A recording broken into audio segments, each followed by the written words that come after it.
Hello and welcome to A Second Look. My name is Emmett McConnell, and in this series, I look back at the big plays and goals from the Philadelphia Union's previous match. Last weekend, the Union went into Canada to play the Vancouver Whitecaps and battled out to a 1-1 draw. Vancouver took the lead through Daniil Henry in the 41st minute from a corner kick. It's always difficult to play from behind in MLS, and the Union did well to come out with a draw in this one. It's the second time so far this season that the Union has come from behind to earn points, and is not something that they have done in the past, and perhaps is a reason why they're currently sitting in third place in the East. The goal came from some good pressure from Jamiro Monteiro, who poked the ball ahead for the Polish striker Kacper Przybyłko. Kacper Przybyłko. That guy, who put it away with a tidy finish.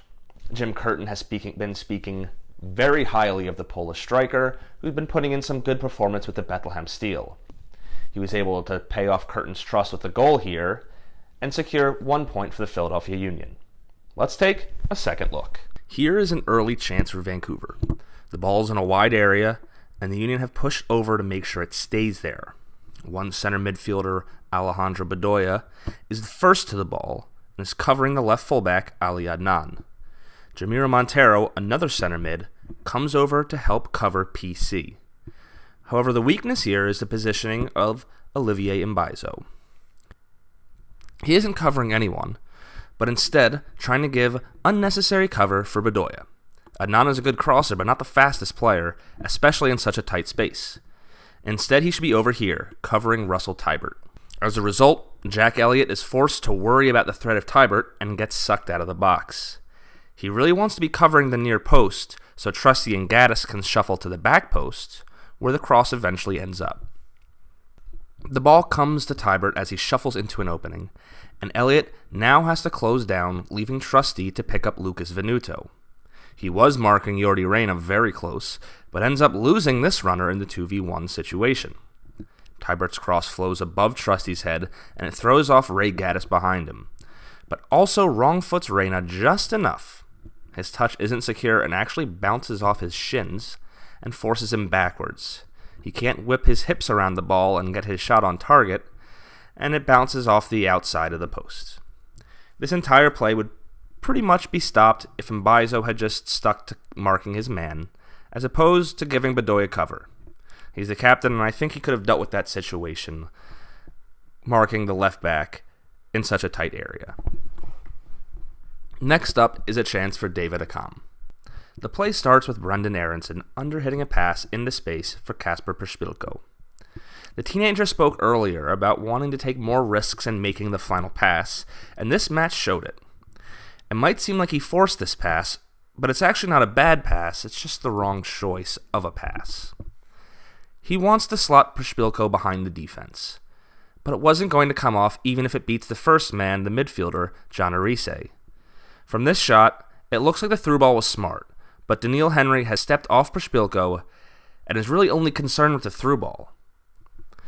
If Aronson rifles his pass into Przybyłko's right foot, he bypasses the midfield man Arise, and as this play ends up developing, the other center half, Eric Godoy, gravitates towards this ball. Przybyłko could have then used a one-touch play to play Accam in on goal. That might be a bit nitpicky, but Arise slides in and cuts out the pass in the end, and the tireless Jamiro Monteiro is the first onto the loose ball. Once again, I'm going to come back to Daniil Henry, who has stepped off the play here. It's really bad defending from the Canadian international, as he keeps 3 Union men onside. Bedoya wants this pass, but I think Monteiro makes the right decision. It would be a much more difficult pass to clip that ball over the defense, and there's almost no chance to slot it through all 4 men in front of him on the ground. Monteiro lets Accam do the work here in gaining his shot. He doesn't try to play it in front of him, into space, which likely would have resulted in the ball either rolling out of play, into the keeper, or taken Accam out of a shooting position. Accam turns quickly and just overhits his shot. I think if Bedoya continues his run, he would have been a really good option for a back post cross, or a shot and eventual rebound. but as it is, it's a good chance for the Union, but a half chance at that. Now let's look at what I think is Vancouver's best attack. It comes from a second ball after a failed Union set piece. Montero puts it in, and it's cleared away. The first and most deadly Union mistake here is that there's no one on top of the box. Aronson looks like he was originally there, but he stepped up, anticipating a knockdown from Akam. Harris Medunjanin, who sent in the original set piece, doesn't pick up after his fellow midfielder and roommate and close in on Venuto. I think he really should have gone up and either fouled or forced Venuto to play backwards. He has both Gaddis and Mbaizo behind him to cover Reyna, and it probably couldn't have been played to him directly anyway. Instead, he drops off to cover Reyna without realizing he has two men behind him. Of course, at this point, he's clever enough to realize that he cannot keep up with Reyna and passes the buck to Gaddis so that he can slow Venuto once he reads the situation. Gaddis doesn't turn to pick up the run until the last second and is forced into a race with Reyna, but keeps up with him well. He then gets twisted in turn as Reyna basically has the whole field to try and work Gaddis. Freeze is quick off his line to close the angle and make the save. It's good goalkeeping from the youngster here on his first start. This is the Whitecaps' goal. It's a simple pick play, really. Jake Nowitzki stands still as Godoy and Henry just run around him. Elliott is quick to get around and reach Godoy, but in doing so overruns it in trying to catch up to his man. Trusty gets blocked up by Nowitzki and his own men, Mbaizo and Elliott, and can't get around to catch up to Henry. The point of a man-marking system on set pieces is to ensure that your man doesn't get a clean run at the ball. Allowing Nowitzki to set such a simple pick and Godoy and Henry to get clean runs is basically the worst thing that could happen. Trusty and Elliott should have been a little bit more physical and inserted themselves around Nowitzki so they could get close enough to their man to slow them down and prevent the open header. Now on to the Union goal. Vancouver, and specifically Ali Adnan, just gets too comfortable in possession against a Union team that want to press the ball. Montero steps to Tybert, and his pressure prevents him from having the time and composure to split the defense for a reset. His sideways pass for Adnan, who is immediately under pressure and forced back by the substitute Fafa Pico. Montero continues his pressure, and in past episodes I do want to point out that I've explained that the Union want to try to trap the ball along a sideline like this. This is a perfect example of that tactic playing off.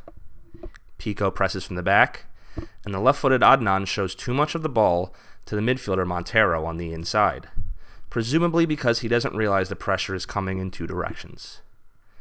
Had he dribbled backwards with his right foot, he could have defended himself better from pressure, but he's overly confident in that strong left foot of his. Przybylko is anticipating the play well. He can move quickly to press Henry should the ball go to him, but is also in a position to pick up the ball if it comes more infield. Montero pokes it away as Henry is moving to his left to create a better angle for Adnan. That wrong foots him and allows Przybylko to cut inside the defender and get his body between the defender and the ball. He isn't exactly a pacey player, but since he's already running towards goal, he can quickly start accelerating before Henry can turn and start chasing him. The other center back, Godoy, comes across but slows down for some reason. I think he could have cut in front of the shot and blocked it, but perhaps worries about a cutback or a pass. Neither were a possibility given the quick break, and I think he reads it poorly. Przybylko doesn't have a great angle here, being wide of the 6-yard box, but this is a clinical finish from him, and at full sprint, which is not easy. He tucks it just inside the post, and the keeper really has no chance from that close on a shot like that. Just like Burke last week, it's the perfect back post finish. Perhaps Curtin has been drilling this into his strikers. Here is another chance snuffed out by Freeze. The big problem on this one for the Union was the midfield positioning. Akam starts off ball watching, while Bedoya is chasing his man, but where are the other center midfielders? Harris Medunjanin is nowhere to be seen, and Jamiro Montero, to be fair, the attacking mid, is here.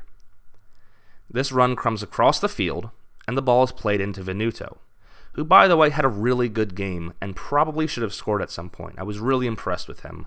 He had a couple good chances at goal that I'm not going to look at in this video, but you should check out either way. But the big thing I do want to highlight here is the space between the midfield and the defense here. There is so much space and time for Venuto to run at the defense and pick out a pass or shot. Accam does do well here to backtrack and does put him under a little bit of pressure. But he has time to pick out the pass for Joaquin Ardaiz, who's running the channel. Neither Trusty nor Gaddis noticed the threat of the run quickly enough. In reality, they were also ball watching. There are plenty of defenders to either step up or drop to that runner in this situation. Venuto doesn't wait the pass right, and it rolls just a little too long and wide, allowing Freese to come out and make a play. He doesn't claim the ball, and Ardaiz, somehow, on the follow-up, puts his shot on target. This is a good veteran move by Ray Gaddis, and he does exactly what he should, and covers the empty net. At the time, it might not have seemed like a real necessity, but it pays off here, and Gaddis gets a foot to the ball to keep it out of the net. This is a great example of why he's been a starter here for so long. Well, that's it for this episode of A Second Look. If you liked what you saw, make sure you leave a review. Give me a little thumbs up, something, anything. Until next time, I'm Emmett McConnell. Have a great week.